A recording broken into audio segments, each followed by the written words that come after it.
Let's give the Lord another hand clap of praise in this house.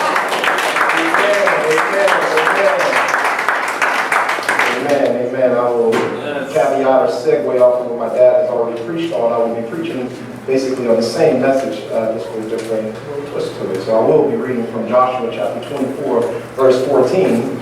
And you guys have heard it already, but I'll read it again with the NIV translation. And it reads, "So fear the Lord and serve him wholeheartedly.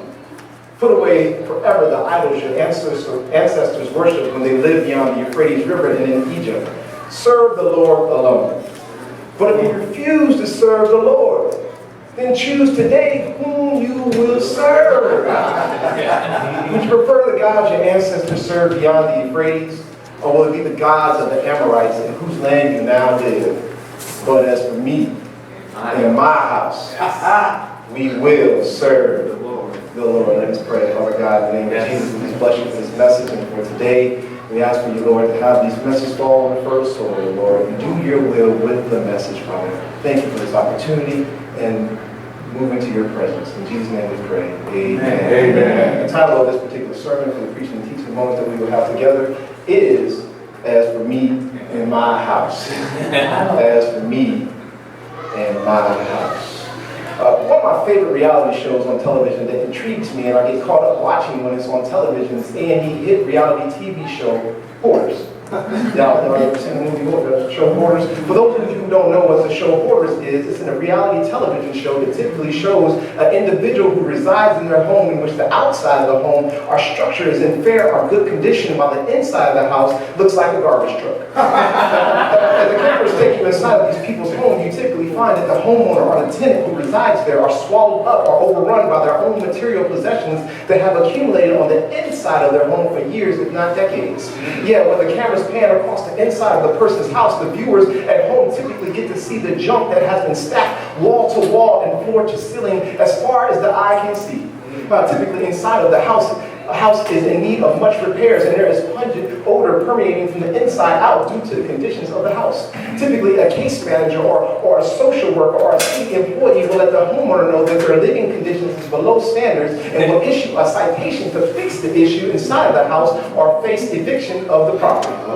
Just when you start thinking the worst for the homeowner, the reality TV show pairs them up with a professional organizer or an extreme cleaning specialist to help them get rid of all the junk. Y'all stay with me. You see, it's the extreme cleaning specialist's job to go inside the home and help the homeowner organize and get rid of all the old stuff and or junk that they have accumulated over the years. You see, the organizer is a specialist. He has been trained to handle a great degree of accumulated junk, and he has seen the things on the inside going. He can see the things on the inside going on that others can't see, and he has a plan on how to organize and remove them if you let him. And guess what? Let me say that again. Let me say that one more time. You see, the organizer, he's a specialist. Now he's been trained to handle a great degree of accumulated junk, and he can see things on the inside going on that others can't, and has a plan on how to organize and remove them if you let him. And God just used me as a messenger of today to say if anybody is walking around with any unclean or nasty house, I would encourage you to hire the extreme cleaning specialist of your faith by the name of Jesus Christ. You see, Jesus has a way of removing pots and stains that we have accumulated on the inside of our house for years or for decades. He has a way to lift and remove us of all our burdens that we have been stacking from floor to ceiling and wall to wall. He has a plan that you have life and that you have it more abundantly. But first, to receive it, we must all go to the organizer of our faith and ask for his help for a clean house. Look at your neighbor and say, clean house. Clean house. Now, jumping back jumping back into the text, Joshua, knowing that he was nearing his death, made one of the boldest curtain calls of all time. He stated, as for me and my house, we will serve the Lord. Joshua knew that his people were worshiping other gods and that they have given up on the teaching that Moses had ordained. He knew that his people were filling their houses with outdated theologies and relics. He knew that they were worshiping Baal and other Egyptian gods. So Joshua did something that many people are scared to do today. He stood before the camp of his own people and he said, I don't know what it is that you guys might call going on in your house, but I don't know what you're doing over there. But as for me and my house, we will serve the Lord. Let these words be a bold proclamation for somebody in the house here today who's on the fence on whether or not to serve the true and living God. I would encourage you to stand boldly today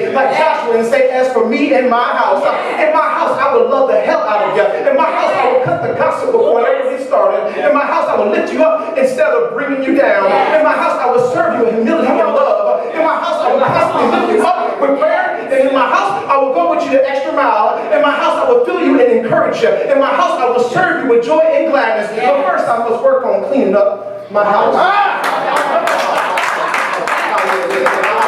see y'all looking at me and I'm thinking, so let me snap tackle to another way. Under Armour. Under Armour. Y'all know who Under Armour is. Under Armour. It's an athletic apparel company whose slogan is, "We must protect this house." In the commercial, it shows the swollen defensive back who stands in front of the end zone screaming those same words, "We must protect this house." Under Armour in their marketing scheme is trying to convey to the consumer you and I, that they have the best apparel to wear to keep opponents out of the end zone. And God just Instagrammed me this illustration to use today because some of us in the house are feeling a little Under Armour. And He sent me today as a reminder for you to put on the full armor of God. That's right. Put on your helmet of salvation. Put on your breastplate of righteousness. Put on your sword of spirit, which is your word of God. And watch how God will protect your house. He will protect it against disease and famine. He will protect it against the ills of the world. He will protect it better than ADT or Brink's Home Security. He will protect it against financial ruins. How many people know that God is a good protector? How many people know that God is a good protector? And if you're not in need of any protection from the sovereign Lord, then I have some words from Joshua for you today. Choose this day whom you will serve. You see, today many people are addressed with a choice or a decision to continue on with the dirty, filthy life of junk and filth that they have stored up in their house, or they can give it to the extreme cleanup specialist by the name of King Jesus. And if you haven't gathered already, the house that I've been referring to in this sermon is not your physical house, but it is your spiritual house. And God is going to make a decision today on who you're going to serve. Will you continue to serve the Pharisees and the Sadducees, or would you make a bold proclamation like Joseph and say, "As for me and my house, I will serve the Lord"? I don't know about you, but I stand today with my other brothers and sisters in faith and say, "As for me and my house, we will serve the Lord." Why do we serve the Lord? I'm glad you asked. We serve the Lord because He's the author and the finisher of our faith.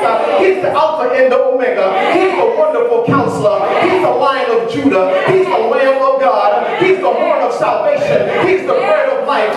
He's the Lord of righteousness. He's the Jehovah Jireh. He's the King of kings. He's the Prince of priests. He's the Jehovah Nissi. He's the Jehovah Tiskanu. He's the all-sufficient one. He's the great I am. And guess what, y'all? He did die on the cross on that Friday. He wasn't heard from all day on Saturday. But guess what? I get joy because every day, Sunday morning, He got up with all power in His hands. Yeah, He went to hell. He cleaned house. And He sits right now at the right hand of the Father in heaven. So I don't know what you come to do in this house, but